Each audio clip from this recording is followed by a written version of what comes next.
190,000 people travel back and forth between Europe and North America in a single day. They fly from London, Paris, Frankfurt, Milan, Lisbon to North American cities like New York, Boston, Washington, Dallas, Houston, and Miami. To transport this passengers across the ocean, over 2,000 planes go over the North Atlantic and funnel into the crowded airspace. The airlines organize their departures in both ways into waves. That means they can have better connections on the arrival airports.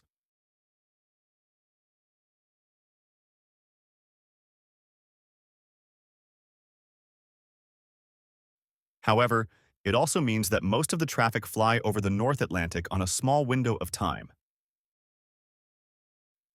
The solution for that are the North Atlantic Organized Tracks, shortened as NATS. A series of highway in the skies, known as airways, with entry and exit points that are redefined twice a day to accommodate higher traffic, either westbound or eastbound, as well as to take advantage or avoid meteorological conditions. For example, jet streams that frequently reach speeds of up to 100 knots, or 160 kilometers per hour, and that can either slow down or speed up a plane traveling through it. Other aspects like precipitation or turbulence are also considered.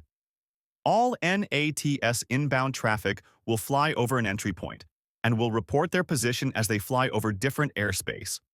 Once they leave the NAT airway, the plane will then resume their navigation on the existing high-altitude airways. Flying on a North Atlantic track is part of the planning that the pilots do before taking off. However, crossing the Atlantic outside a designated track will very likely result in less than optimal condition, such as altitude and wind conditions. Inside a NAT, planes have designated altitudes and fly with a separation of 1,000 feet. Pilots define the route hours prior to the flight and submit for approval by the various ATC involved on the flight.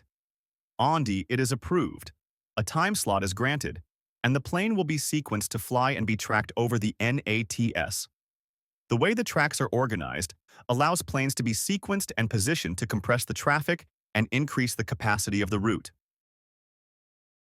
Without the NATS, the capacity for North Atlantic routes would be much lower and the operating costs for airlines much higher, due to planes flying in less than optimal altitudes, making it a very important system for the global aviation and allowing millions of passengers to travel for business or leisure from North America to Europe every year. If you enjoyed this content, leave your comments with what you would like to see next, and don't forget to subscribe and like for more.